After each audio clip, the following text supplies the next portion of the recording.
music now I wanna can I ever refuse it? Pulsating, vibrating, reggae, reggae, reggae. Very sky, rock, steady, mental, a quadrillion, a clumina.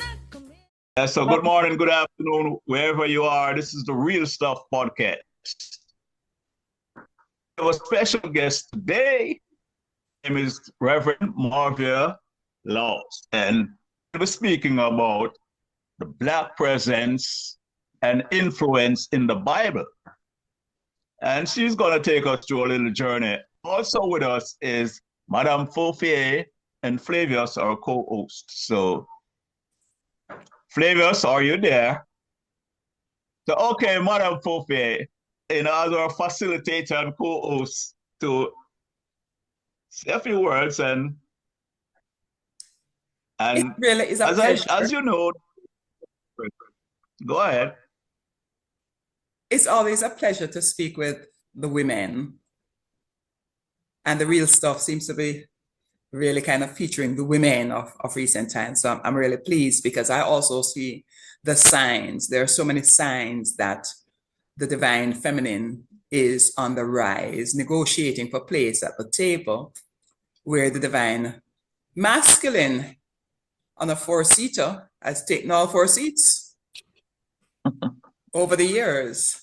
And so now our wish is not to overthrow them. They do need seats, but to see if we can negotiate for balance so we can also have seats. And as women, we don't need more than one, to tell the truth, because we're so powerful.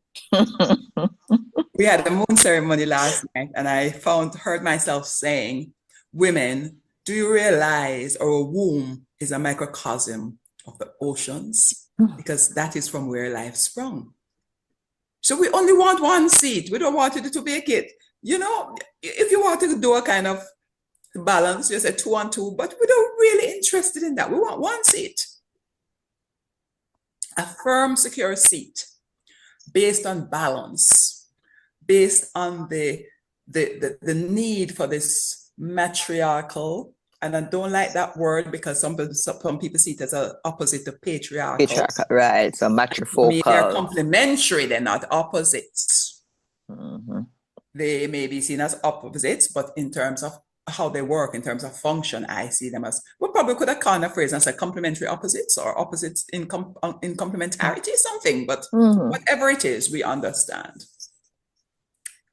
And so in the space of where we're talking so much about the rise of the feminine energy, we're also seeing a need to understand who we are as women coming along with that.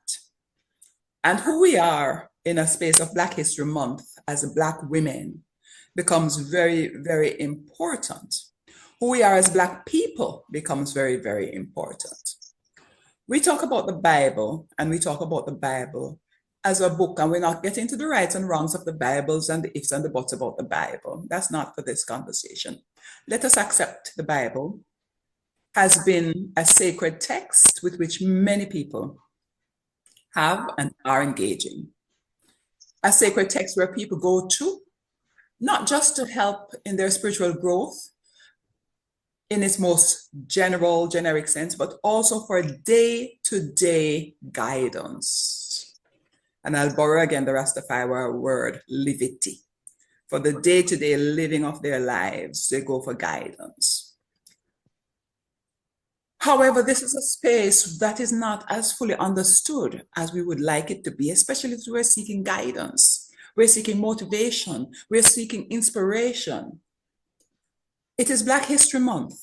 And so I think this is a very relevant conversation, not just Black presence, but Black presence and influence in the Bible. Because many of us growing up didn't think the Bible had Black people. We did not think the Bible had Black people. Let me raise my hand to say I'm one of those, because we don't hear that. And there might be a reason for that, because why should we be concerned whether the people are Black, white, pink, blue, if the Bible is there for our spiritual growth, to help us to manage this earth journey better? Does it really matter what color we are?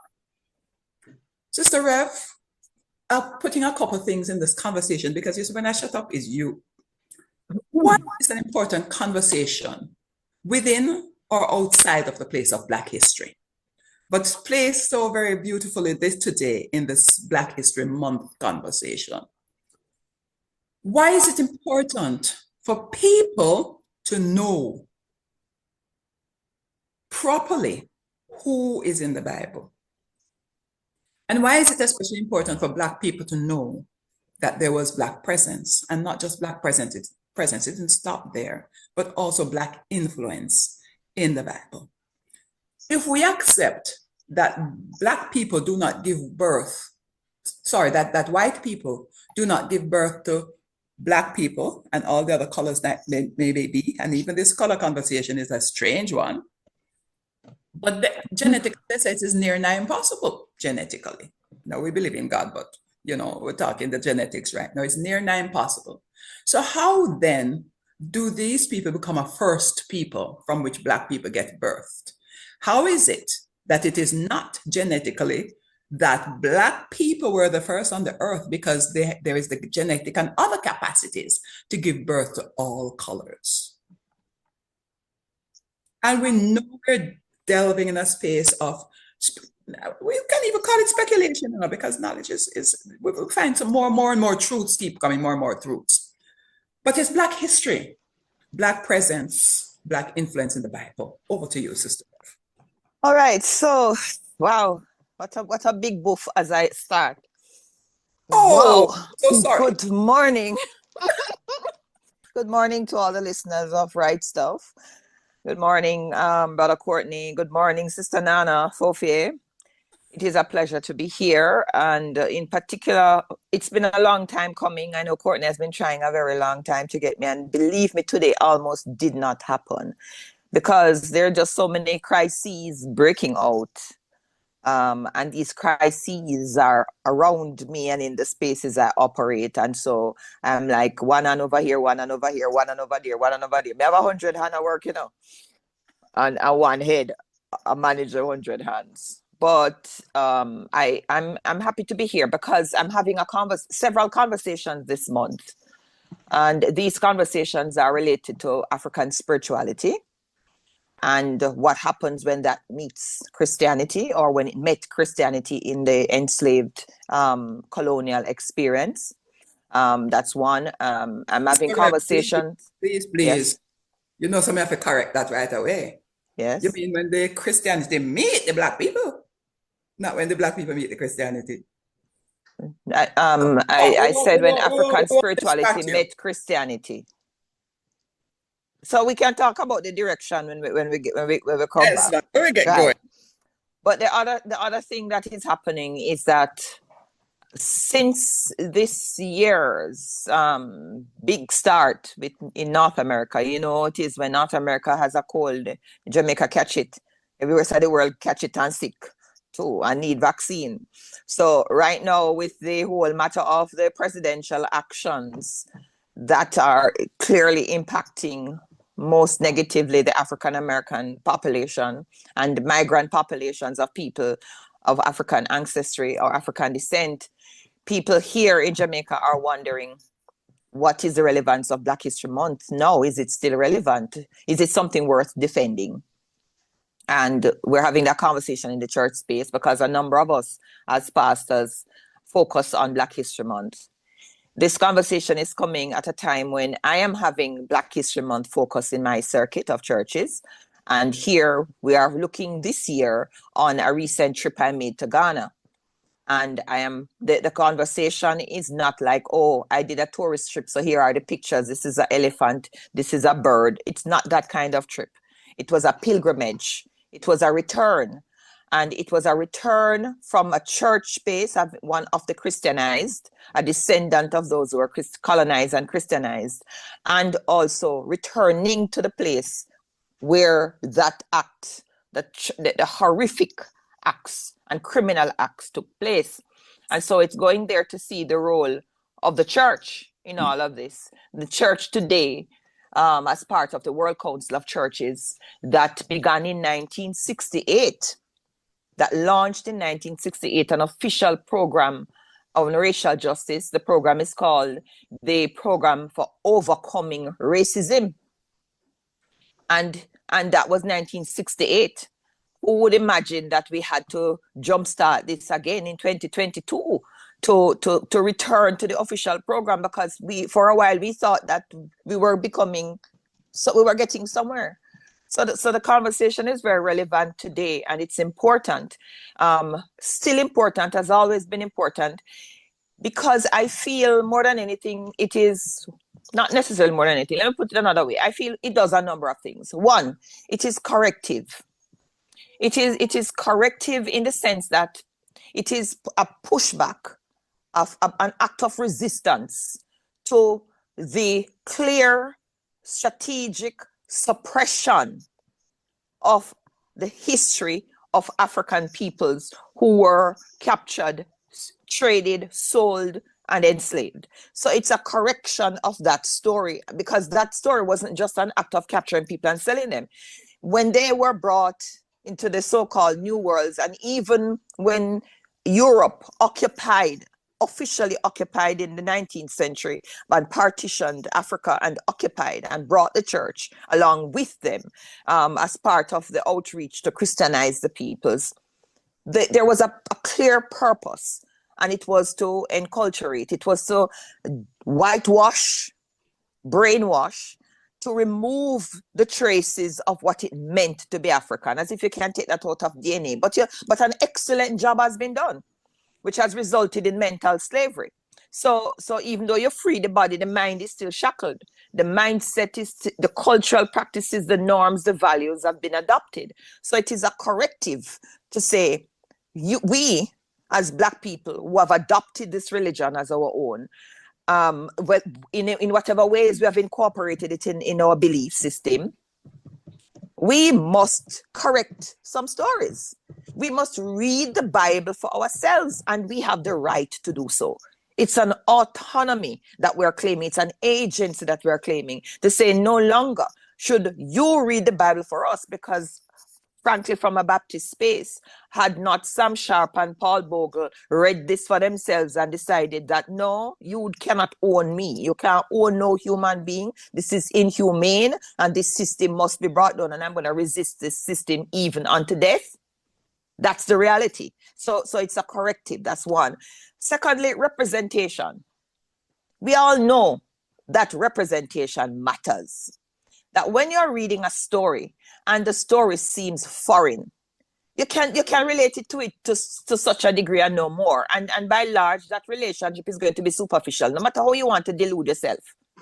But when you begin to see yourself in that story, see people like you in that story, suddenly this story is going to be read differently from how the other person who saw themselves in the story read it. Because if the white person saw the characters in the Bible as white, such as Jesus, white Jesus, obviously the whole matter of salvation and what that means for humanity and everything about how church is going to be structured is going to be conceived along the lines of the white mind. But if persons realize that, no, that picture we grew up and seen the almanac on the wall and everywhere, that's not what Jesus looked like. If Jesus perhaps looked like me, Jesus looked, a black male, a dark skin, a colored man, a man of dark hue, then it tells a different story. We begin to interpret him differently. We begin to interpret his mission differently, his message differently, his suffering differently. All of that, we can now identify with this person differently. So as opposed to seeing representation in the Bible as one, the oppressed, signifying the oppressed, but it's also signifying the oppressor, and it's also signifying empire, it's also signifying power and strength. There are a whole lot of ways that you see Black presence and influence in the Bible, in empires, in rule, in political strength, in economic strength, in might. All of that is present if we are looking for it. And finally, the message of the Bible is telling the story from the perspective of the Jewish peoples and their descendants and many others, because it wasn't just Jews. And we need to, when we get into the race thing, I want to make the corrective there. But the Hebrews, later named Jews, the Israelites, not Israelis. There's a difference. When we talk about those persons, those ancient peoples, I know they conceived of God. They were doing so originally. They started out in the context of the Near East, the ancient Near East, the Mesopotamian region. And when you talk about the Mesopotamian region, you're talking about a world that existed before it was politically divided up by European conquerors, right? So that ancient world was more Afro-Asiatic world. That's where the power lies. If you look at all those ancient religious systems, Africa, Asia, the bedrock of those primal religious systems. So Judaism would have come out of that, and another concept of God, of divinity, in a way that we have to recapture and put it, listen, see my quotations, and rescue God from the hands of the oppressors. God is not that God, you know? So those are the things and the reasons why I feel this conversation is important. Well, my first question to you, Reverend Laws, because is what I noticed, that in the Bible, you see the city and the town where Abraham came from, but the country was never mentioned. So what do you think? Is that just maybe a little omission, or it was a deliberate thing? It's hard to pin down why these things happen and for the sake of responsible biblical scholarship. Why did they do it? We don't know. But as we had said earlier on when Sister Nana was making the introduction, we can engage in speculation because this is going to be an inquiry, right? So when it's an inquiry, we can ask any question we want to ask. So basically, when it says that Abraham left his family, his origins, and we see places mentioned like Ur of the Chaldees, you know, we're talking about the Chaldeans. All right. If you want to associate the Chaldeans, you're looking at Babylon, the ancient Babylonian region. So if you're talking about Abraham and his connections with Haran, you come back around to the same region. So who would have been Abraham? Abraham and his father, his parents would have come from the Assyrian Babylonian region. And if that is the case, then that's who he was. He was of Assyrian descent. I remember all of that. What we tend to do, we tend to lump it and call it either the ancient Near East, or we call it the Mesopotamian region, to just capture a number of places, because over time, some of the names of the places in the Bible, if you read it carefully and you want to go through like a clear geographical map, you're going to be in trouble, because over time, the names of some places change or they are replicated. Pretty much like how you would have Stewart Town in Trelawney, but then there's a Stewart Town in St. Mary. So you have to be clear which of them is Stewart Town, but where is the Stewart Town located? You're going to find these occurrences in the Bible. So I don't know whether it was deliberate to exclude it. The fact that they put in identifiers like he referencing Ur of the Chaldees means that you can go back to that ancient map dating his time, and you would locate him somewhere in the Assyrian period, the Assyrian region, and so he would have been part of the ancient Assyrian Babylonian Empire. That would have been his ancestry. And if you want to drop the Assyrian off of it, you could just simply say that he could be classified as what we would call today a modern day Syrian. Okay, because no, in my research when I had checked it out, they say it was actually Mesopotamia, and the thing, well, that little booklet that I was reading was also mentioning about Hammurabi and well, Abraham's father being in that era with Hammurabi. And why I asked the question, because right away when I saw that, we know that in history, Hammurabi was a black man. And then when I started to read this this little pamphlet and thing, it shows that during even all that period of time, there were only black people living in Mesopotamia. All right. So here is where we come back now to what Sister Nana Fofie said earlier on. Race, that's the problem. When we are having these conversations, I like to make a distinction. I like to say to people, when we're talking about the Bible, and we're going to go back to those ancient peoples, we have to first of all try hard to get rid of, in our minds, the modern construct of race.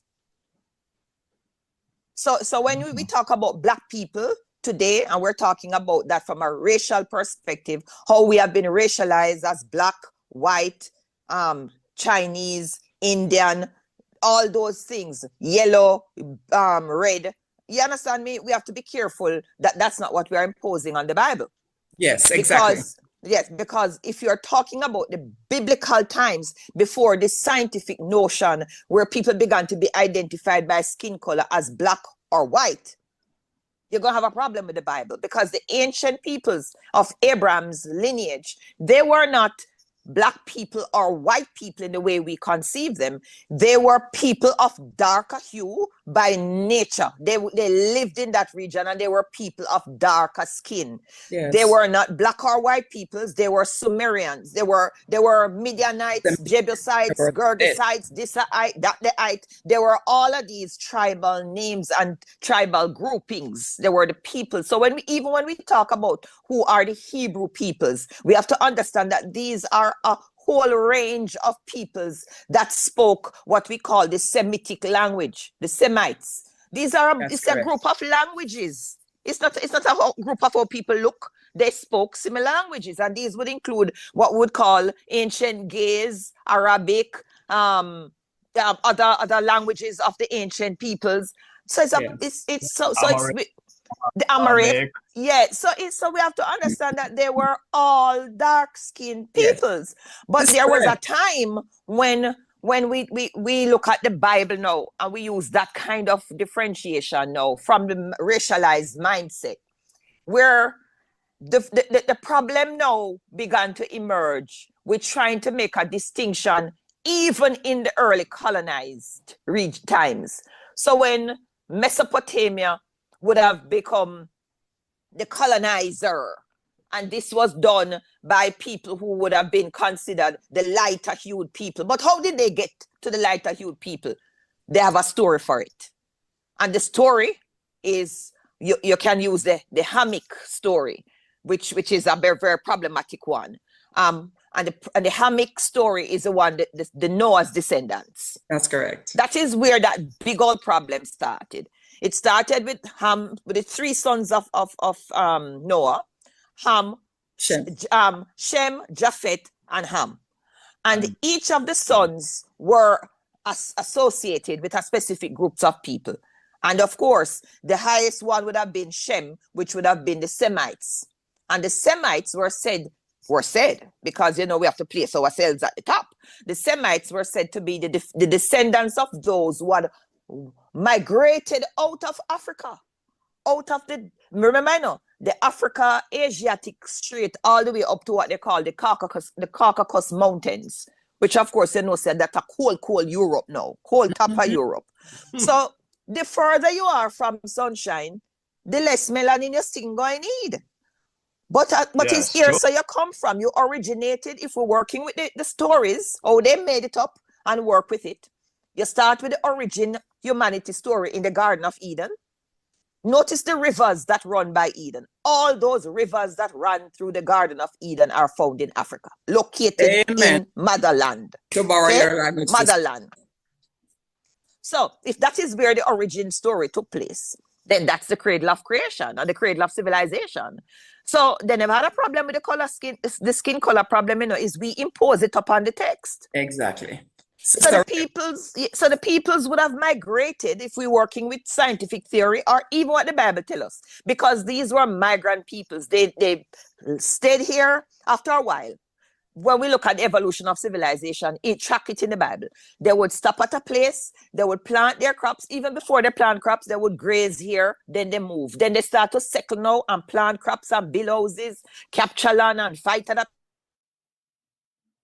move away. So when they moved away now and became a different set of people in terms of their skin color now, they would have gained strength as well and came back down to their original lands and conquer them then down there, send more wars and conquests. Exactly. Come back down and conquer the people now in the Mesopotamian region now. You now get all of that mix up now. And eventually you start to see distinctions of who would be the ones in charge. But the ones in charge was never based on the fact that you are black and you are white. Because while they were making their trek back down to conquer the Mesopotamian region, you must also understand that Black Africa, Sudan, Togo, Songhai, all of these ancient kingdoms were building and minding their own business as well. Kingdoms, empires. They were building, yes, they were running their world on the other side as well. Look at Egypt. Egypt is Africa, straight up Africa. You can't miss that. Yeah. Massive empire. Ethiopia, massive empire. So all of these were already dominant and prominent peoples of different hues.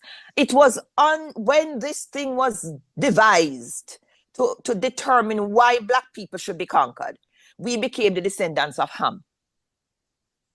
And in fact, it says we were descendants of Canaan. So we have to understand that there's a difference. That Canaan was the son of Ham. Yes. And so it's not Ham, it's Canaan. The passage in the Bible says, cursed is Canaan. It's Canaan. But but because we want to justify why the origin story, the three sons, their movements, and this particular son, the descendant Canaan, will be slaves to the Semites, you have to justify that. So we shouldn't buy into the story and start to follow that rabbit hole.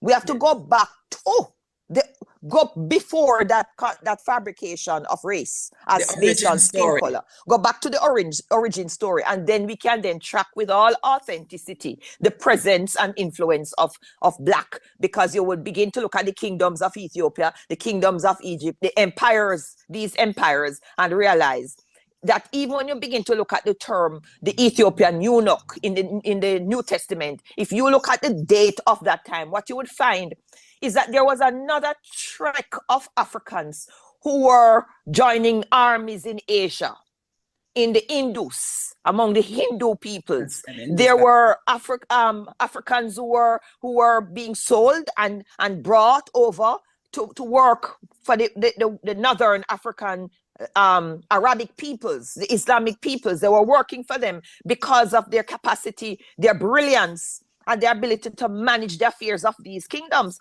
So it's a whole heap of things we can continue to talk about and find. But first, you have to, my point to anyone listening is, don't start with the fabricated notion of race based on skin color, or you're going to end up in all sorts of wrong places. You have to go behind that to the origin stories and look at these stories, where the location of creation, if you're going to work with the Bible. Because remember again, that the biblical creation narratives are not unique to the Bible.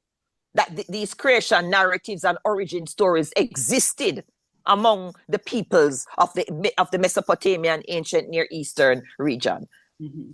Sister Rev, I want to come in a little bit here. There was something you said earlier that jogged my memory, and I'm not sure what memory is this, but I'm giving you permission to kick me if I'm saying correct, because this is your area. I'm kind of putting my toe into now. But I have a recollection that the only times I've seen white in terms of skin mentioned in the Bible was when something was said that somebody had some sort of, and I'm using language a little loose now, skin disease. And because of that, them skin was white. I concur with you in that we've never seen white, because I have that memory. We talk about lighter skin, darker skin. But the only times we have seen white skin mentioned in the Bible, correct me, Sister Rev, is when them says man did have some sort of disease. Yeah, usually a skin disease and most commonly leprosy. Why are we so Leprosy, also busy yeah. wanting to be white-skinned? Because you are correct. As I said, the idea of the modern notion of white versus black as and in terms of racial supremacy and racial inferiority and subjectivity being that of the part of the black people to the white peoples is a modern fabrication. And by modern, I mean to the best of my knowledge, I think that records might show that somewhere in the 17th century, a French physician, if I'm not mistaken, I don't remember the name, but I know it was a French doctor who was identifying bodies based on the color of the body. So I think that's where we could find maybe the earliest reference officially in scientific records. And then in the 18th century, we would have gotten more scientific information again using the same terminology, but it was officially concretized, I believe, from what I have read, in the 19th century, which would have been the mid 1800s, and it's the Germans. Mm-hmm. It's a German scholar who would really come up with a practical theory to explain the theory of race by color, and so we would have seen that becoming so-called more modern era. For these notions of what we consider to be race, as in color and skin. It was not, and we then, having discovered the importance of the Bible in controlling a people, a whole people, and not just one whole people. Let me not say one whole people, because it's not we alone, because it's to control people.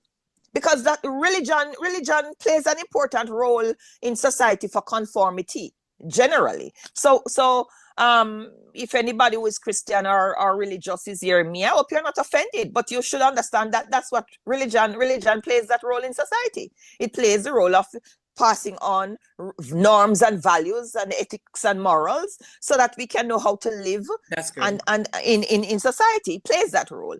So when you see what the Bible was able to do in terms of colonization, it was important that the Bible also supported racialized theory of human beings, their origins, and their future. Because if you can tell me, using the Bible, that my origin is so dark and perhaps even unredemptive, I will, and I believe that. If you get me to believe that, then you can imagine how I'm going to look up to you and revere you, because by your virtue of your color, you already born in a God bedroom. Me never reach in a house. You understand me? So you have something over me, and you will continue to hold me down and oppress me. But when I read the Bible for myself without your fabrication, and I look back, I see me in there. And I see how I have been influential in the shaping of the world. I see the geopolitics at work, and I see the days when I was already an established nation, because if I am a descendant of Canaan already had dwelling houses and was already living so-called built-up civilization, if we're talking about development, looking at cities, settlement, etc., while the Hebrews were still wandering and trying to find somewhere to conquer. So if we talk about development, I seem to be the one who was more developed than you, but you had to take away my history so that you can supplant it with your history so that I can be subservient to you. I have to fight against that. I have a question, Sister Reb, and it's a question that I'm not even sure that I am supporting the asking of the question, because it's a speculation space we have to go into. If we're looking at some of these, and let me use the word ancient civilizations, empires, kingdoms, the spaces from which we talk about people originating in the Bible, the biblical sense, and where people are living in the biblical sense. And recognizing, for myself, my first statement is that God made man and woman, God made people. Yes. This whole thing of race, we construct that. Or humans, we construct it to suit ourselves, just like we construct a devil, just like how we construct all of these kinds of things, because we construct what we need to make our world complete. Correct. our idea, our reality of our world complete. Mhm. So bearing in that mind, if some of these peoples were able to think of God in terms of a color, what color do you think they would say their God was? All right. So your question is very interesting because, firstly, the ancients of ancients wouldn't even dare to think of God along lines of color. God is spirit. There you go. So they wouldn't even try to do that. They wouldn't even try to put God in human form. So that's the first thing. When you read all of those ancient texts, God is force. God is spirit.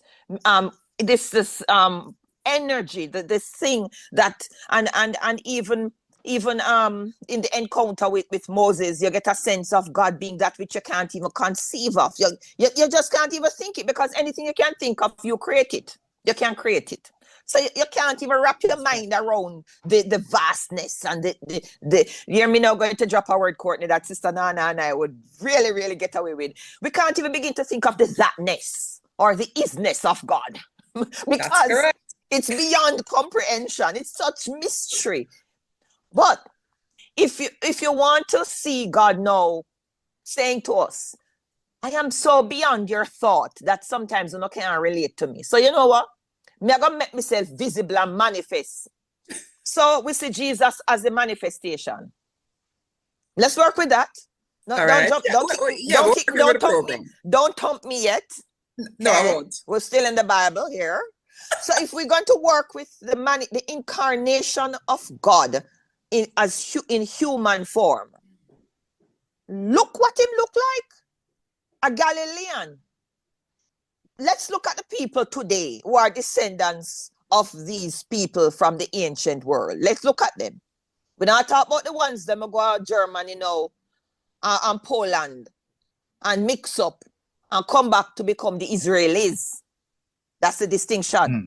Not the formed nation of Israel. Not that. Not the current construct. 1948. Not the 1948 Israelis. We're talking about the pre-that.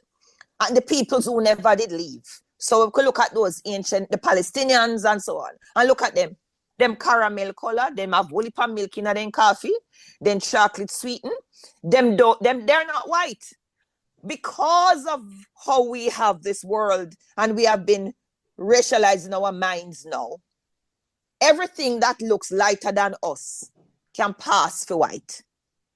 Except for the white supremacists who know that no white. So if those people were going to think of God in terms of what they look like, the closest thing they could come with is the colored Jesus, the black Jesus, the non-white Jesus would be the closest thing. And even pre-Jesus, if you're looking at the prophetic times, and if they wanted to have an image of what God looks like, it would be somebody who would look like them from that part of the world. That's correct. They would not have an idea of Jesus with blonde hair and blue eyes. They don't know that. That would be Thor. That would be Thor from Odin's son. People's concept of we're talking about Thor in the movie, man. The handsome guy with the blonde hair. That's somebody's concept of Thor, because our concept of Thor is not that. Well, so I'm just telling you that they would think that he would more look like what they had in mind of God, because, they too are conceiving of God in their own image. That's correct.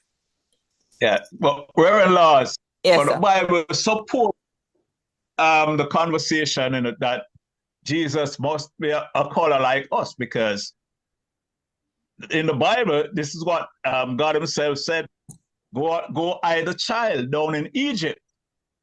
When during the time when Herod was, killing off the babies, from 0 to 2 years old, and it was, that's why God came to Joseph in a vision and take the child down into Egypt and hide him there. And so, curious minds would ask the question: how can you hide a white child in a,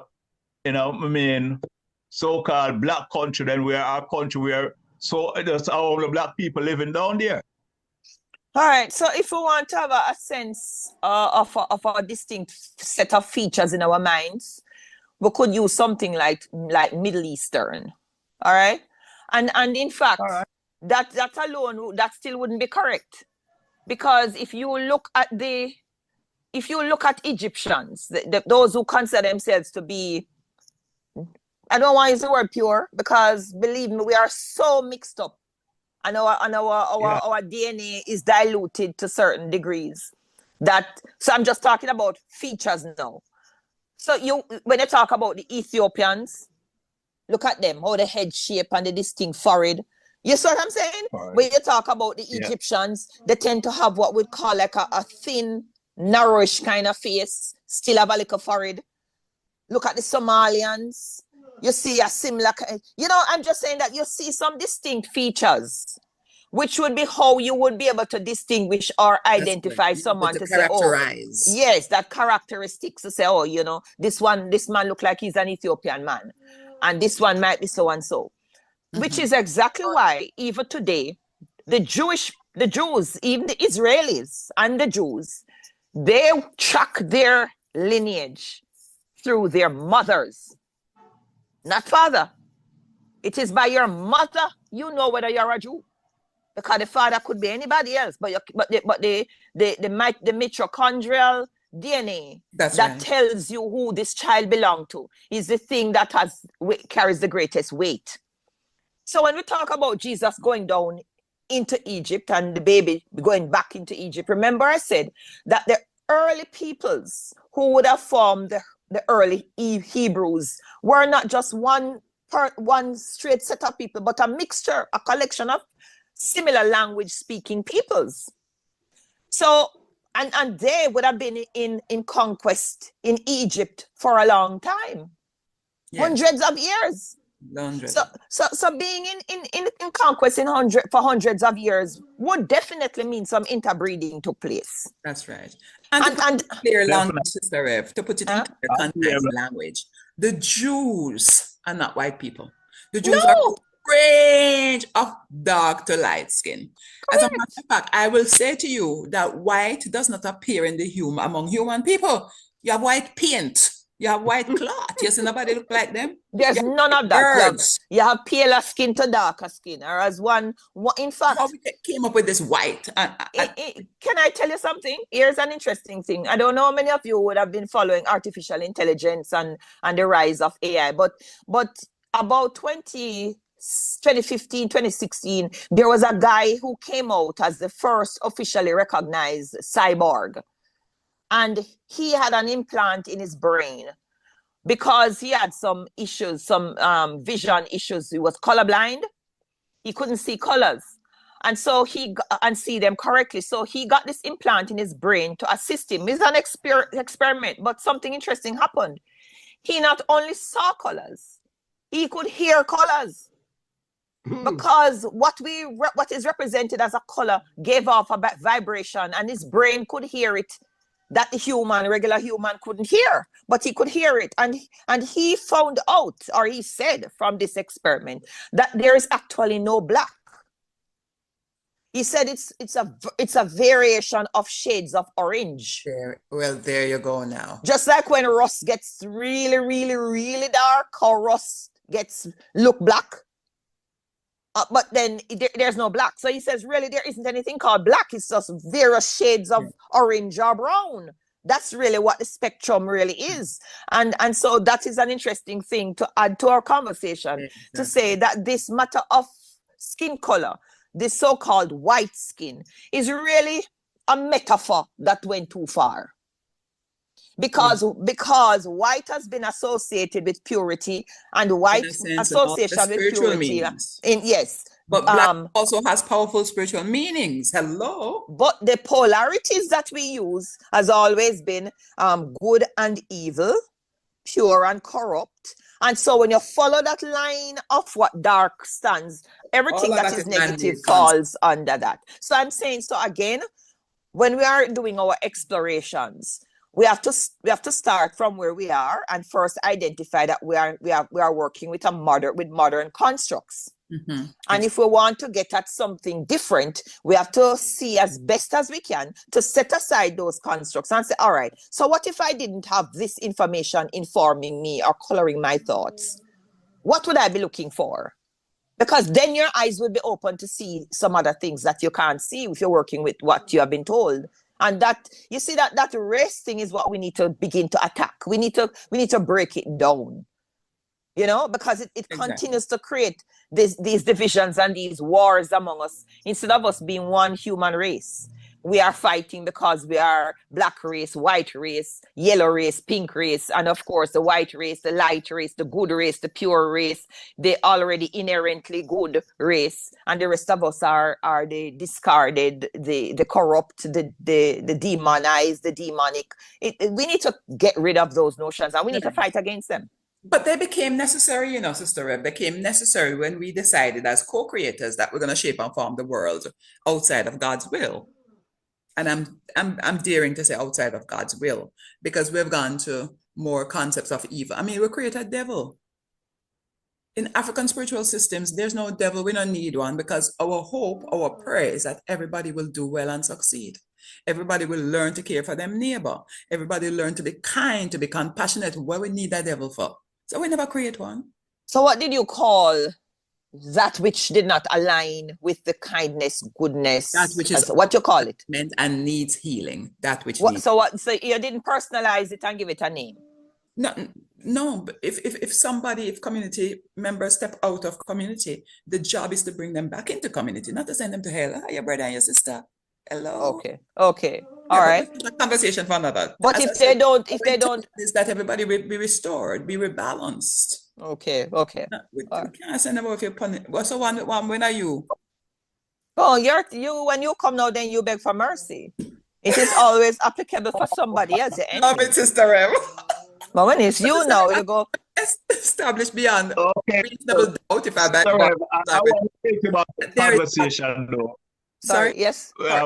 When you were talking about Canaan, there's something interesting in the Bible that I look at, you know, and I was like, why was it written this way? You know, when it spoke about Nimrod. Nimrod, he was a mighty hunter in the earth.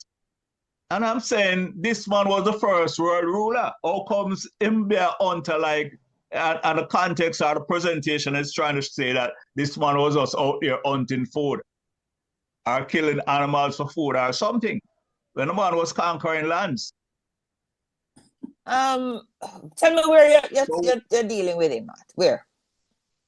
No, I'm talking about with Nimrod, because the image of Nimrod is presented in the Bible. The context would be this, because you know that you realize that Nimrod was the grandson of Canaan. Yes. And I think there was a fear that black people will start see this and recognize that, wait, this man was the king over Babylon and the ruler of the world, basically. Because we remember that those were the people who were building the Tower of Babel, Babel or whatever. Babel. And if we look at it historically, these people were building a skyscraper.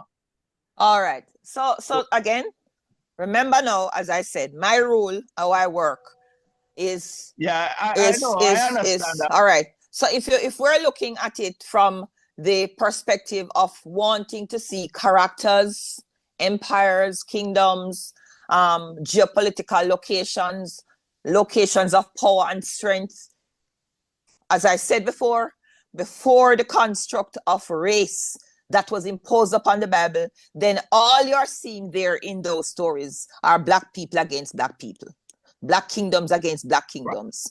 That's all it is. African and Asiatic peoples, conquest and domination. One group rise, one group fall. Next group rise, next group fall. That's all that is. So our story then would shift, because if now we are reading it as all non-white peoples, or mostly non-white peoples, because there was a point now when the Caucasus, the white peoples would have come down. The pale skin people come down. That's correct. All right. So if we are looking at it now, so what if you begin to look at all the stories in the Bible now as located in Afro-Asia?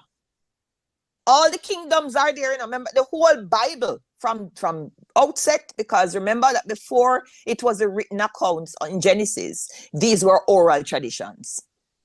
So in those oral times before these were written down and documented, they are telling stories that were handed down to them and they now write them down. All of those times, the stories would be simply about which group of peoples were conquering which group of peoples. And it was all peoples of similar descent and language groups who are different fighting against language groups who are together and come together as one. We wouldn't be having a problem in the Bible looking for black versus white in the Bible. We would only be having a problem with black people versus black people in the Bible. When we would have a problem with the more white people versus black people is when you get to the New Testament and you get to the Roman Empire. The Roman Empire now. You can begin to see now, you could be more clear and said, oh, so Rome now look more whitish because the Romans would of course be coming from Lighter skin. more lighter skin, the paler skin peoples. And then of course, even before them, you had the Greeks, who are Mediterranean peoples. So I'm saying that all those ancient stories, if you are going to read them from the perspective of a blackness, or from the location of Africa, Asia, before all those boundaries were partitioned and hijacked by white peoples. It's a story about black people against black people. Yeah, but Courtney, why? Yes, that's 1 minute. 1 minute. So me answer one part. Me come back around to the second part in the Courtney. Okay. So why would Nimrod, if we are looking at it now from the modern mind, from biblical scholarship, why is Nimrod positioned this way? There is only one answer for this. This book is about the divine God who is identified first as Yahweh or Jehovah, until we just simply call God, God. You understand me? If this story is about that God, of whom we have commandments that says, thou shalt have no other gods besides me, there can be no figure else in the Bible anywhere, any emperor, any god, any figure of godlike proportions who will get any good ratings in these stories, because they are all going to be positioned and told and characterized as opponents in power to God. So when Nimrod is presented in this story, Nimrod is presented as an example of what it looks like when one leader or a group of people try to usurp the power of the one God. That's why it's written so unfavorably. It was not written to tell and to boast of the mights of Nimrod. It was to tell you that every knee shall bow and every tongue shall confess that God and God alone, and there is nobody else like God. So that's why the story is going to be painted in a negative light. But if you and I were reading it, say, let me put it this way, you were a Nimrodite and I was an Egyptian, and my empire, or I was a Chaldean under the time of, say, a Nebuchadnezzar. I'm just mashing up eras now, in a speculation.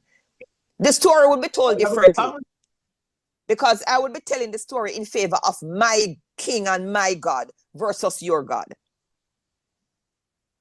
It makes sense? No, because you see, what I'm questioning though is like there's a translation of him being an hunter, if because the Bible is written, then basically as we talk about the colonizers and the colonized, it shows that, because you're right, because I remember this is a translation from the King James Version saying he's a mighty hunter, and so the whole hunter thing is a connotation that this man was out there hunting animals for food. No. Courtney, no, give me a minute. nobody saw. What I'm Hunter thing is what is confusing, Courtney.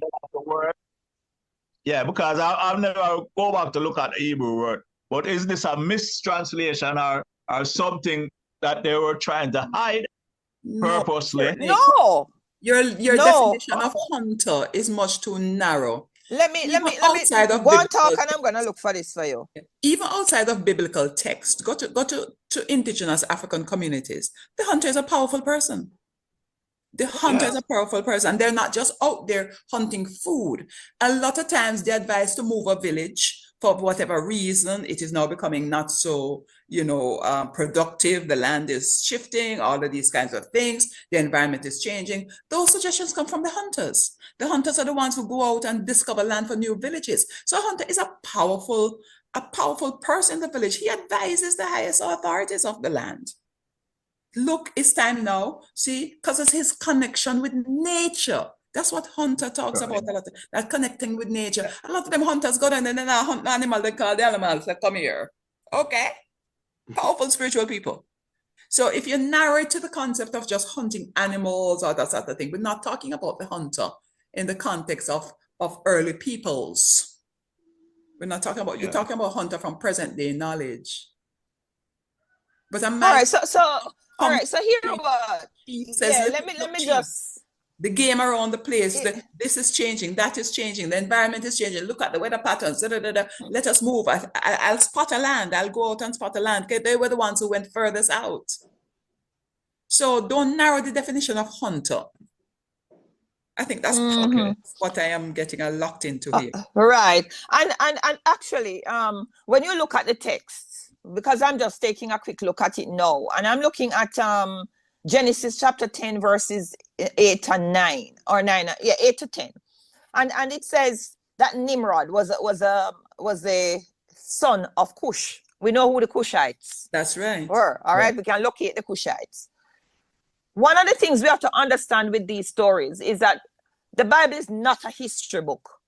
The Bible gives you accounts. It tells you, it interprets acts of history, it translates it, it reinterprets, it positions it, it uses it, but it's not an exact account like it just sit down and write chronologically how it happened. A lot of this happened and then they write it afterwards based on the various versions, and sometimes they get different sources, listen to A, B, and C, and then converge it to come to a common story. So this story is telling us about this figure. And when the Bible is telling us about figures, you have to understand that, one, these are ancient texts that use a different worldview and mindset. The characteristics of someone is carried in their name, it is carried in their lineage, and it tells you like their particular strength. So Nimrod, the son of Cush, was a mighty warrior. So first he was the king of the land of Shinar, right? So being the king of the land, one of the things we have to understand that these ancient agrarian cultures, war and might was extremely important. But also to have the instinct of a hunter. This is not a man who was just catching game fowl. Here is what the Bible actually says. It says, like Nimrod, a mighty hunter before the Lord. A mighty hunter before the Lord. This person is being characterized as a warrior and a hunter. He knows how to go after his prey and how to catch that prey. That is the picture they want you to get of the strength of this person. He was shrewd, he was cunning. So in current war terms, you would hear about this person, this great general. This general was strategic. That's what it meant. So it wasn't an attempt to weaken him, to say, boy, it was like he used to go. But it would hesitate, though, to show what would happen when his ego now comes into place and he thinks he's grander than our big attack. Exactly. You know? Exactly. Imagine this hunter who sets his sights on reaching heaven and finding God. He's going after him. And he's going to find God if that's his pursuit. He's building a tower to get to his target. That's who he is. So that's why you have to read the figure. He has the character to do it. He has all that comes with. But see, you have to go now to God's will. Yes, you can plan all you want, but there's somebody bigger than you who can bring your plans to naught. There's a story I would tell you, but another time, another place. I really want to come back to our topic, Black presence and influence in the Bible. We certainly, I think, have established without a doubt that Black presence is unquestionably. Yeah, present. Yes. Yes. Yeah, it's unquestionably there. That, yeah, and some other things. I want to get to where I want to get to. So it's almost, how do we talk about influence then in the present, in the context that Black was a major presence? And when we say Black here, we talk about Black and all shades thereof. That's what was there. So who else would have influence? But for the purpose of the conversation, here is probably how I would like to shape that. Who were some of the outstanding? So we talk about Black excellence. I think that's where I'm Black excellence in terms of excellence, in terms of how Black people, and as I say, all shades of, in terms of how people lived according to the Bible, include of what they contributed, include of all of that. How would we look at some of these people, and who are some of these people who we would, from present day, say, yeah, he was a big influencer. This person brought this to the table in terms of spiritual growth, which the things that we know the Bible is about. Who brought what? Who should we really be, if we're saying we're honoring Black people in the Bible, Black presence in the Bible? Can we put that down to, if it's possible to kind of even put it down to some names? Yes, I think so. I would start. There are three figures, or let me just start with two from the New Testament, and then I'll go to the Old Testament, because the Old Testament is replete with several of those figures. But if we want to just encapsulate one, Jesus would be the biggest influencer coming out of the Bible as a biblical character. And Black. And in Black. Okay. This was a Black. This was a non-white being who was a prophet, teacher, rabble-rouser, justice seeker, healer, mystic. He was all of these things rolled in one. And unfortunately, I say unfortunately, because today when you hear the religion, he wasn't himself a Christian. He was the founder. He wasn't even the founder. When you want technically to say, he sat down and he called them and he said, listen, let us start this. What we would have used is when he said in that encounter with Peter, when he said, upon your profession, I will build my church. What we have to understand is that this figure walked the earth, and his message that he declared is what we would call a political manifesto. I am come for this purpose, to set the captives free, to heal the blind, to comfort the brokenhearted, to feed the hungry. His mission was a fulfillment of what the prophet Micah, I think, or Malachi, one of the two. Please, my people here, please do not chop me up. But it's where it says, what does God want of you, O mortal? But to love justice, love mercy, and walk humbly with your God. That's what Jesus embodied in his ministry and his mission. And the church, when we say we are following this man as his disciple and his apostle, two different terms. His disciple means that we are walking with him to learn. That's what a disciple is, a learner. And an apostle is one who is sent. It's not like today when we have apostles that call up for cash up and here is my number and I sell spells. We're talking about what an apostle means. An apostle is one who is sent on a mission. So the disciple first learns, and then you go out on the mission. If we really were serious about what the church should be, a church on mission, it is a church that is embodying the good news that God is here walking alongside the poor, the hungry, the naked, the suffering, the prisoners, the alienated, the marginalized. All of these people is where we would be located and working with these people, helping these people to feel the presence of God, the kindness of God present among them. Instead, we are busy preaching Paul's response, his pastoral letters to the people, Yes. about whether your hair must be tied up, or your hair for long, or it for short, or if your clothes for reach your knee, or if you reach your ankle, or if women should preach, or if women must be silent, or if man must rule and woman must be. Those are the things we are fighting about and claiming that that is Christianity. That's not it. Jesus, that was not what Jesus. So he is, for me, the greatest black influencer as a figure. A second figure is the Ethiopian eunuch. In Acts chapter 8, the story is told that one of the disciples was on his way on a journey, was sent on a journey, Philip. And when he was on his journey, he saw a man in a coach, and the man was reading the Bible. However that story goes, it captured. The man was reading the scrolls.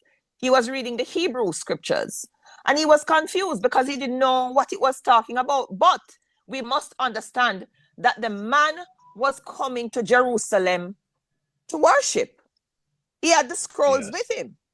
So obviously this man was already exposed to the original Jewish practices. That's correct. But there was a text here that was a little bit confusing for him. And then he met Philip, and Philip explained to him, and the man said, "Oh, sussy water here. Why baptize me then?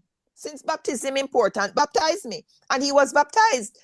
He went back to the courts and took the message, and he is credited for bringing Christianity to Africa.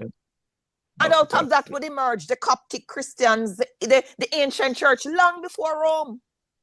Rome only became the centralized place of power because Rome was the empire. Yes. So empire hijacked the religion and turned it into something else with its own message and its own purpose. And that is what we were colonized with. We were colonized with the Romanized version of what we call Pax Romana, the mission of Roman peace to be brought to the whole world. That was the role of Christianity, to ensure that everybody became united and unified under the one God, so that Roman rule could be easily accepted in these parts. So we have to understand that, and if we're fighting against, when people fight against Christianity, that's what them really kicking against, the injustices that's evident in that version of Christianity. Not to say that all religion is so pure that they don't have its flaws and problems, because it's human beings that interpret God's mind. You're going to have a problem. But just to make it clear that there is that distinction of Christianity that predates Roman Christianization that came via the West and back into Africa and these parts of the world, which was a different version of Christianity from what existed by the Ethiopian eunuch. So as the point you made earlier very clearly, that Christianity today is not the Christianity of, you used an expression earlier, the most ancient of times, the ancient days, is not the same thing. This thing where people talk about whether they are straight or not, that Rev gave the example, is not the Christianity we see now, is a far cry. The Correct. Christianity that went out and colonized people and said at all costs everybody must worship the same God was not. And that's why these Christians could rape children, could mutilate children. Oh God. Writing some things about this period of time. And it occurred to me about the Catholicism has always been a pedophilic space. And I heard in my spirit, you should see what the woman them do. So now I have to go look at that. What that would be, which women would be the nuns? The nuns, and the murdering of children, the mass graves. Because it's like I started crying. I know it's not going to be pretty. I know my spirit is going to be hurt going through that. But we have always so focused on how the men with the boys, and we have not really focused about how the nuns villainize those girls as well. And so now I've had this big invitation to go out. So Christianity then, what was called Christianity then. And some people even go towards separating Roman Catholicism from Christianity. I could see why they would want to do that. It's like you have a sore foot, you have 5 toes, one of them. And you want to cut off one of the toe, but it's still there because you cannot. Yeah, because at the Reformation, There were just some basic things that created a difference for there to be the Protestants versus the Catholics. That's correct. So it's the same roots and Yes. just branches. Right. And when you talk about what the women have done and the pedophilia, it is true that ancient forms or early forms of Christianity, Romanized, that version, you can find evidence of pedophilia in it. And why this is so is also part of, again, we come around to some of the things that the modern mind is trying to impose upon ancient culture. The reality is that younger people were having relationships. Children were being married off to older and old men, because the point of that was to ensure that you have a lot of babies. And the younger they are and they start, the more you can get from them. And the fact is that nobody ever think anything wrong with that. So the same way, right. So the same way that they would have relations with young girls, they also had relations with young boys. And this was something that was a feature in aspects of Roman society. So it wasn't just in the church, but Roman society saw that this was okay to have relations with young boys. And the church in the society. And the church in the society. Yes, because when you look at people like, what is the name, that Cleopatra one? Antonio. Yes. I mean, when you look back at these Roman figures, they were bisexual or and it was go okay. Back to the Greeks. Yes. So we had all of these things present in the societies that when we are reading Bible, we don't really go back and do enough research so that we can inform ourselves about the practice. Should have infused Christianity Correct. as it developed and moved through time and space. Also, castration. When I heard someone, I remember getting in an argument with a fellow ministerial colleague who was talking against transgendered persons and persons who did sex changes, etc. And I said to them, but that is not new. What might be new is that the technology is now used to look a different way. But I said, but the system, there is an invisible class of people who lived in our societies from ancient times to the present day called eunuchs that we don't talk about. And those eunuchs played a very important role in society, especially in politics. And they were sometimes very powerful figures because they know everybody's secret. They know the king's secret. They have the key and the code for the treasure houses. They were the ones who the kings would put in charge of the harems of women and wives. So they held the prized possessions. But in the Roman Catholic system, for example, eunuchs were the little boys who were castrated, because when they were castrated, they would stay in the choirs. And that's why you got such beautiful angelic voices of boys in these mass choirs of ancient times. So if people really want to know their history, you can dig and find the history that's there that can tell us that some of the things that we are making claims for today, they don't exist, and some things we don't know existed before and is now running in secret and in other ways within our churches. Great. I want to take you back a little bit to Michael. You mentioned Michael earlier, and in terms of influence, how do you see, because he was the one, if I remember correctly, again, give me a little tap, Sister Rev, if I'm stepping out. But wasn't he the one who talked quite a bit about the nature of God or something like that, or what God requires of us? That's what I was thinking of when I was talking. I was going to look for it. I think it is, as I said, I think it's Micah. If it's not Micah 4, it's Malachi 4. I'm going to look while we're talking. Let me see. But he wouldn't have been very, very influential in that context. Yes. All right. So in the Hebrew scriptures, we call them the Hebrew scriptures because they are made up of different parts. You have the Pentateuch, or the Torah. That's the Torah, which is the first 5 books. And then you have the prophets. And of the prophets, you have what we call the major prophets and the minor prophets. Yes. So the major prophets would be the big guys with the Wolipa books, Wolipa Micah chapters. was a minor, wasn't he? Micah was a minor prophet. But even though he was a minor prophet, he did not have a minor message. No, no, no. What No, they no. mean is that Him it's just just wasn't that his among role the 12. was a small part. He came in and he just maybe threw maybe 2 or 3 punches and then him gone. Whereas somebody else out there box out for 40 years and can't tired. So that's the difference between them. But Micah, let me see if I can find that text, and if it is him, then we will. Yes, Micah 4. What does God require of thee? So Micah was very passionate about ensuring that the people recognized, as the words of Peter Tosh would say, everyone is crying out for peace. No one is crying out for justice. And that's essentially what we tend to miss about the Bible's message about God. That whereas God is talking about God's reign of peace and righteousness, etc., none of this is divorced from God's justice. It is to be understood that in order for the world to be peaceful, in order for us to build peace, we have to be a people who dedicate ourselves to justice. We have to act justly toward our neighbors, and we have to act justly towards our enemies, equally just to all. So that is what his message was, to pinpoint that seminal verse. It don't matter what kind of rituals you want to put on. It don't matter how many feast days you want to keep. It don't matter which day you want to worship. It don't matter what language you want to worship in. What matters is that you love justice and mercy. And notice how we put them in them. Justice says that you forgive this out. Mercy says that if you can be kind, show kindness. That's it, you know.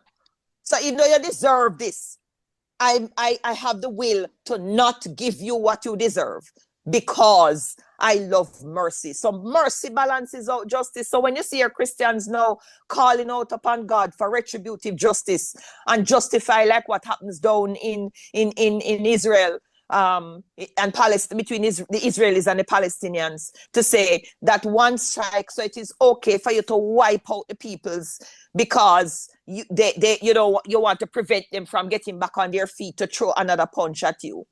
When we say it is okay for us when one individual climbs the wall and steals some ackee, we send him to prison. But the one who behind the wall where the ackee tree is located is free to skim off anything off the top of an account, and he doesn't go to prison. I'm saying that that's not what our religion is teaching us. Our religion is teaching us that there can be none of what we are aiming for in this world can happen until we are just and merciful. Thank you. We could not, of course, conclude the conversation. We talk about some women. Oh yes. So Mothers. some important Black women. As powerful influencers in the Bible. I am reminded, and I'm sure you'll mention many more, but if you could perhaps just touch on these while you're going through, the details of yours. Deborah. All right. Deborah comes to mind. People all right. like So Deborah, all right. So we have to talk about the one who's named the mother of our civilization. For however she's been right. Eve. We have to talk about Eve. We have to definitely talk about Eve because Eve has been given such a bad rap. But anyway, so there is Eve, the mother, if we're going to work with the Bible. But then you talk about judges and prophetesses. You talk like Deborah. Deborah was a judge. And we know she was a judge, not just because they call her that, but they tell you the roles that she played. She was a prophetess and a seer. And she was, and notice you can be a prophetess and a prophet and not a seer. She was a prophet who was a seer. All right. And she could see, she could speak truth, and she could tell you what will happen in the future. So she could foretell and foretell. And also she was able to discern. She was wise. Yes. She was able to adjudicate. She carried wisdom. That was her gift. And so she sat in the gates and adjudicated on matters weighty. She advised warriors, such as the great, what's his name? My characters are running out of my head now. But, oh gosh, he was supposed to lead the people into war, and victory was certain, but he doubted. And so, it's not Balaam. It's not Balaam. Oh, I know who you're talking about. I don't remember his name. He wanted to walk out of what God said, right? Yes, and To do he something said, no, hear what he said. He said, Deborah, me hear you, you know, but me nah go unless you come with me. He wanted to make sure, say, it's like him a carrier hostage, you know. So it's like he wanted to, and he doubted that the presence of God would go with him just by himself. Exactly. But he knew that the presence of God was with Deborah. So he might walk with her as armor. So Okay, so she would have, to me. yeah, so you come with God, God will live with me more. You understand me? And then she said to him, you see, because of that doubt, God is going to hand the victory into the hands of a woman. And so Cicero was going to be killed by Yael. And Yael was another powerful woman because she met the man come in her tent and fall asleep, and then she drive the peg through the man's ears and peg him to the ground. So we have women who are influential. Is in the Bible? Yes, it's just in the Bible. All right. Anyway, So that's what I know the conversation is great and all of that, but we'll have to leave the rest for our part 2. No, you're not going to do that because we're talking about the women now. When we're talking about the men, then why didn't you want to relieve the rest? So let me quickly touch on a couple more women. Talk about Zipporah. Zipporah was the black wife. Maybe we'll have to split the program somehow. Go ahead. Zipporah was a wife of Moses, and she was a Midianite. And from all accounts that we have seen, we could clearly see that the Midianites were not just, as we would say, all of the categories, but that they were clearly distinctly dark-skinned. So it appears that this could have been a reason why Miriam, another powerful woman, was disciplined because, you know, she had issues. Miriam would have been born during the time of slavery in Egypt. So she was one of the captive Hebrews who was in Egypt at the time of Moses' birth, Moses' older sister. Zipporah was the wife of Moses. Now, Zipporah was an interesting woman. There's a lot we don't know about Zipporah, but something about the Midianites and their spiritual system is very fascinating. You because mean they adopted the pagan Christianity?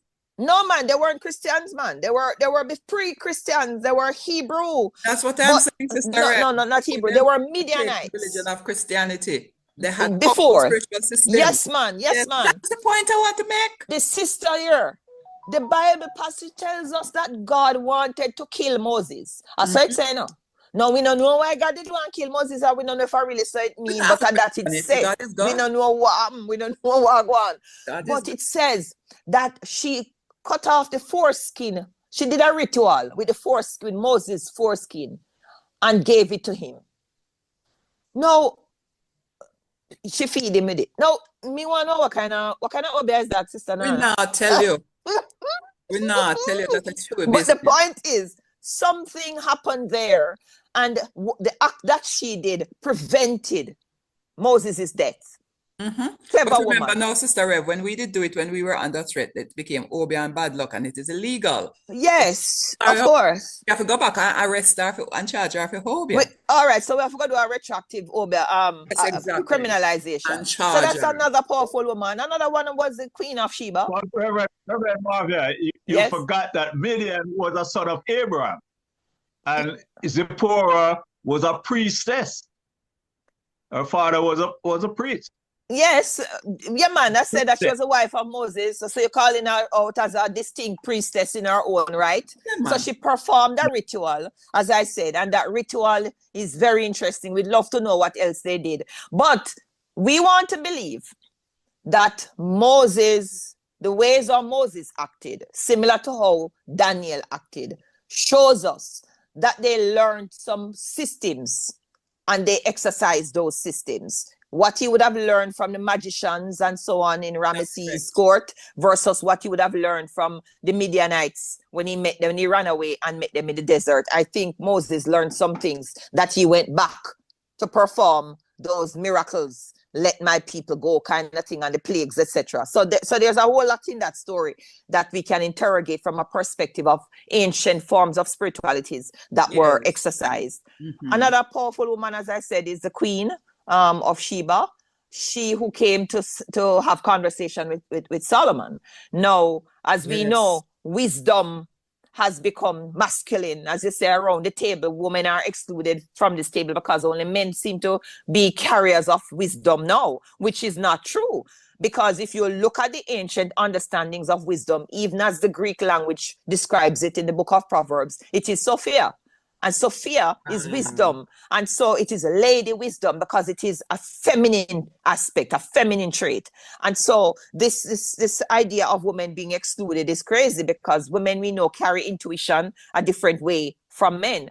And so Sheba was a brilliant woman who was also a knowledge seeker and a student of wisdom, and she came to have conversations with Solomon. So we see another brilliant woman there, another sign of female excellence. And then if we continue in the same way along the lines of women of note, you talk about Mary, the mother of Jesus, and you talk about Elizabeth, the mother of John the Baptist. These are all prominent women. You have other prophetesses like Huldah, who found the Bible and gave the scroll to the king for the people to come back together. You have whole heap of these figures of women who are in scripture. Powerful influencers. Powerful influencers. In the Bible. And yes, and remember, the Bible was a black space. Exactly. Remember for our listeners that we are talking about the Bible in the context of a non-white space.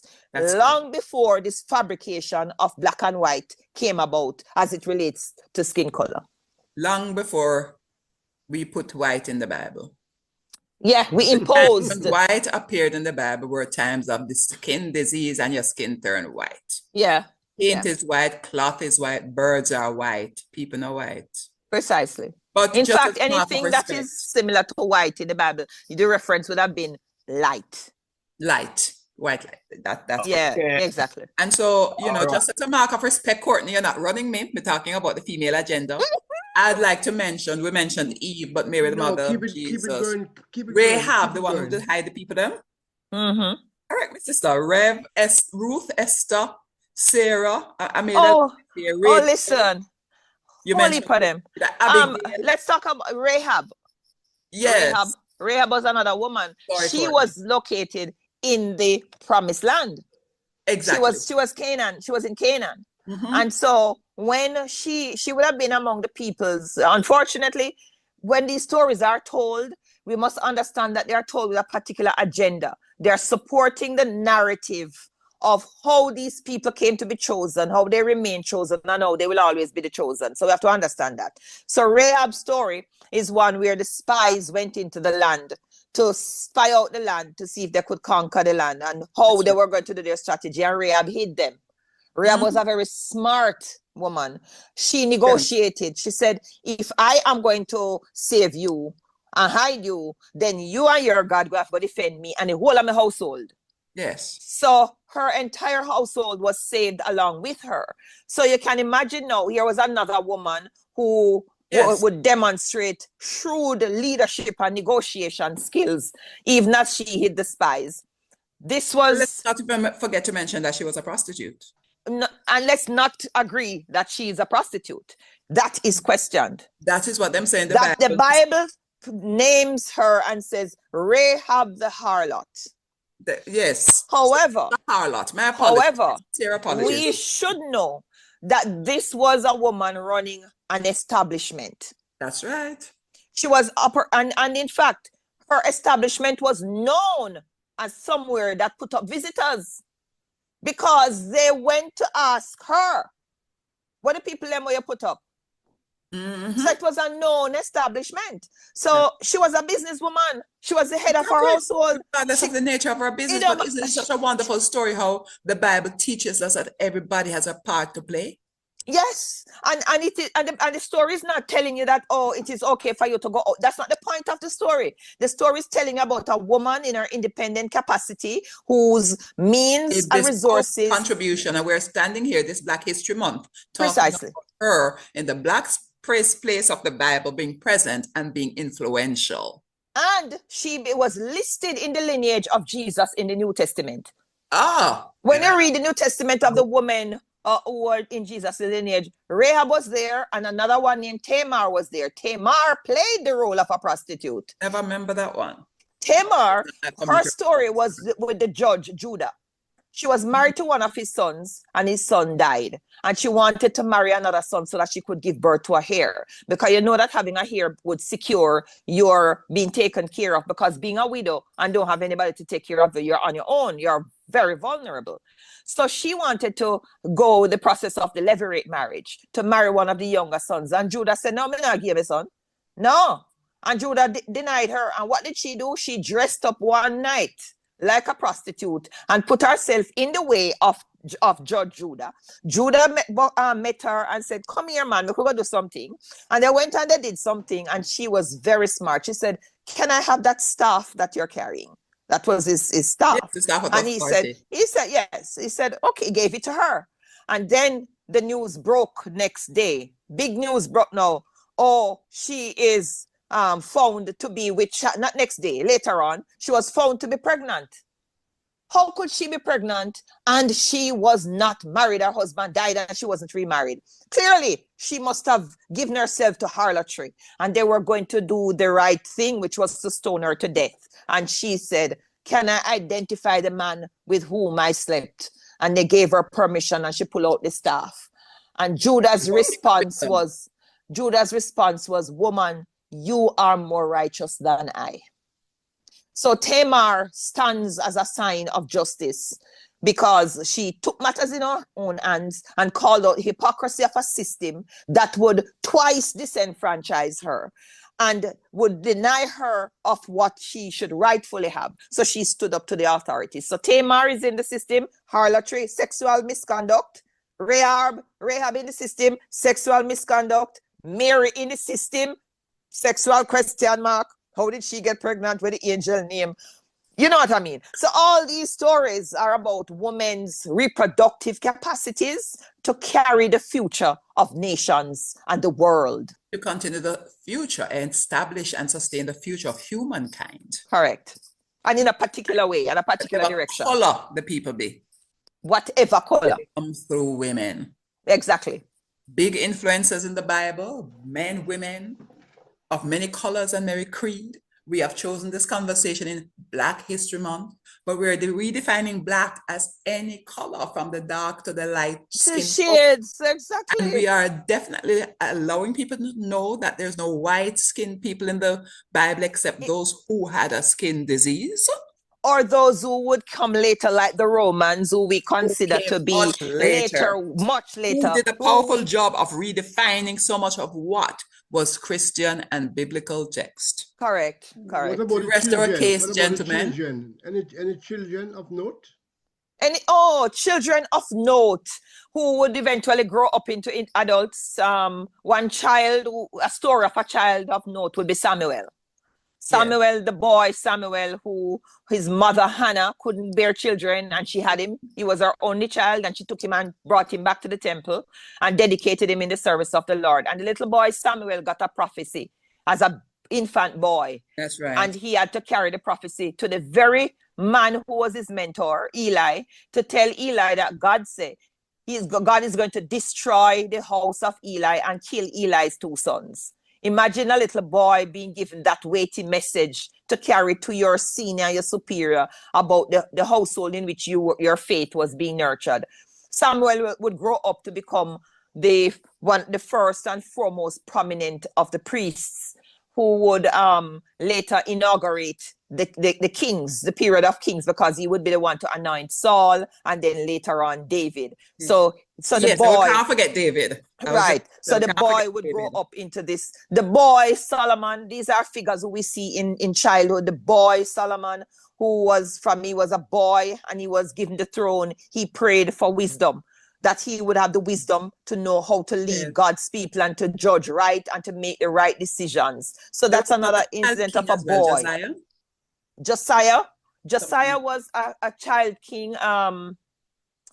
Was Jezebel husband again? Ahaz. Jezebel husband was a child king. He was 16, call it that, teenager, when he took over the throne, and he reigned for 52 years, and his was a kingdom of peace. If Josiah would have been one who... Too. I am so sorry. When we first met Daniel, I think he was a child too. I don't know where that is coming from. No idea. Because I would have thought that I would have turned off my phone and there'd be no noise. Actually, I didn't So hear. Didn't hear it. you're not hearing it? No. Oh, thank God. All right. So there is there let me see if any there baby are girls. children. There is a girl. The girl, But let's even not Jesus forget the was a girl child. Esther. The girl Esther. She was a girl, you know. Yes. She wasn't an adult. She was a girl. It was a girl. When Mordecai, her cousin, her relative, told her that she had to take on the weight of the nation, the people, the Jewish peoples on her shoulder, and give herself to Artaxerxes, the kingdom, because he had put aside his rebellious wife, because Right. the wife wouldn't dance naked female and him friends them. So this child Esther was taken and groomed by the eunuchs, body And it became a prepared queen. so that she could, yes, and she became Queen Esther, and who is lifted up and lauded in Jewish history today as being a woman who saved them. But she was a girl sacrifice. So a lot of these stories of girl children are stories of these kinds of intervention to bring about or to give birth to a new world. Yes. So, And gentlemen, Yeah, back to you, Flavors. No. Are we done now or we keep going? I mean, we're not done. We'll never be done with the stories of women. I We'll can never be stay, done. But we will I can stay pause. all day. We'll pause. We'll pause for a cause. Sister Rev, it was such a pleasure talking with you, meeting you in the space, in the thank style. you Yes, so very and much. Thank you for asking me this morning.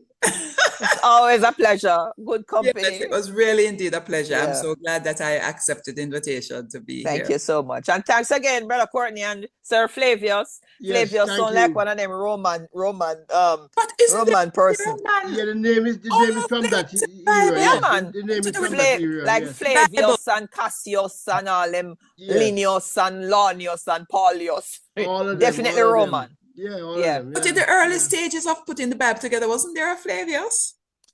Me no remember Flavius. Flavius might have been a Roman scholar somewhere around it It who did could be. something, or him yeah, might have been. I could look Might and see have if there been, was a yeah. Flavius. See? You Just could check teasing it out for me. Flavius. Yeah. Yes, if there was a But Flavius.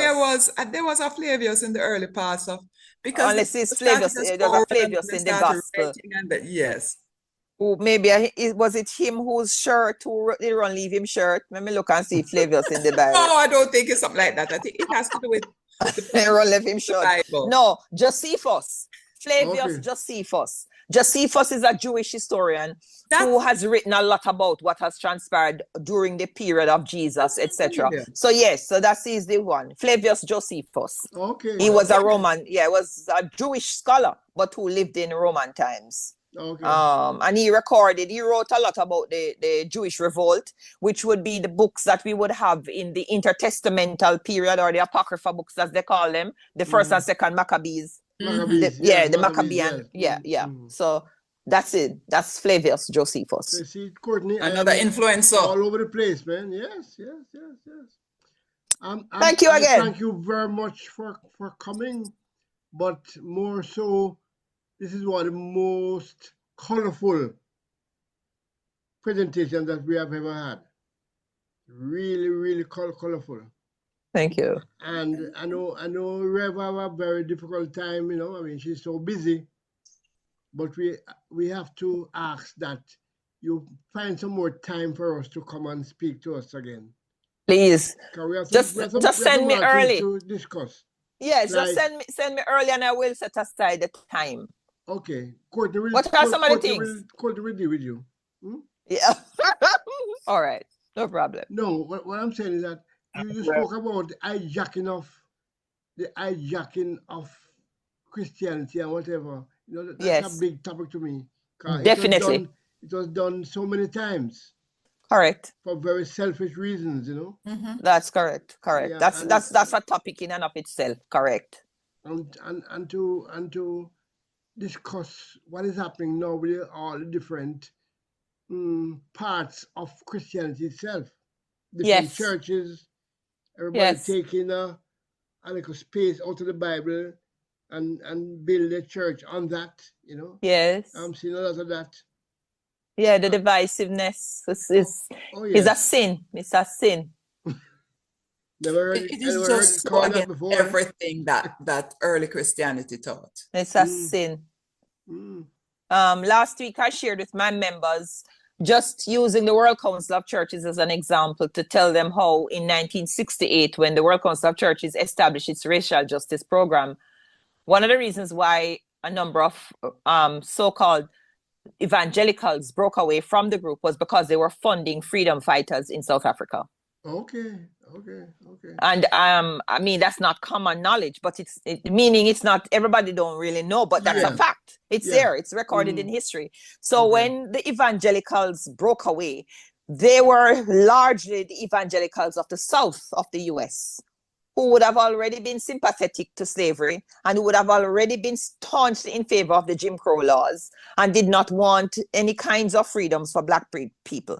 So when they broke away, these evangelicals, you're going to find among them people like the Billy Grahams, the Grahams, of note, a lot of these would later become televangelists, and they would form an evangelical alliance. And out of these, they had white people in their Bible. Yeah, man, of course. they would have they are largely Zionists. They're more Zionists than the Israelis. So so when I explain to them the trajectory which has led us to where we are today with these ultra-conservative white supremacists or Christian nationalists, they will understand where that is coming from. This came out of struggle it started from the 1940s. By the 1968, they split. And then what you have now, you would have the World Council of Churches, that is the more so-called liberal arm. And then you have the evangelical arm from which these ultra-conservatives would spring. And you will see the same things among them. They are racist by large in their thinking and thoughts. And they're anti anything that has to do with equality and justice. Anything that is equality and justice is only what benefits them, but not for the so-called minority peoples in their population, because those minorities are threatening to become the majorities, and they feel threatened, so they have to silence them. So it's the politics and religion are woven and have been since Rome, and that is one thing we must understand when we are looking at these stories, to see how they are running concurrently in the whole fabric of society. And Rome always turn up there. We're looking at the Vatican City as a sovereign state. Yes, it is. Yeah, it is. Things like that. Yeah. People need to know to understand what is happening there. Correct. And to understand the power that they wielded and why it was, at one point, it was hard to tell the Pope different from the Emperor. Yeah. So a lot of church history. And I tell people, and Sister Nana Sankofa, the point about that whole movement is its importance in looking back. Looking back so that you can learn the lessons and learn how to interpret the current times and see the signs that are pointing for the future so that you know how to act. So it's very important. Yeah. Back to you, Courtney. So thank you again. All right. So after those, thank you, Reverend Marvia Laws. I mean, I was enlightened. Thank you, sir. And that's a very light word. Yeah, I hope we can. And thank you also, Nana Fofe, for being here, for being our first and co-host. So it's bye for now from the Real Stuff podcast. See you at the next session. Bye. Bye. Greetings and salutations. Bye-bye. You lead us so full. You belong far away away. Ajuguala leva buseru. Lida mua, lida sungfula. Lida mua, lida sungfula. Well, unfortunately, this is it. Till next time. Bless.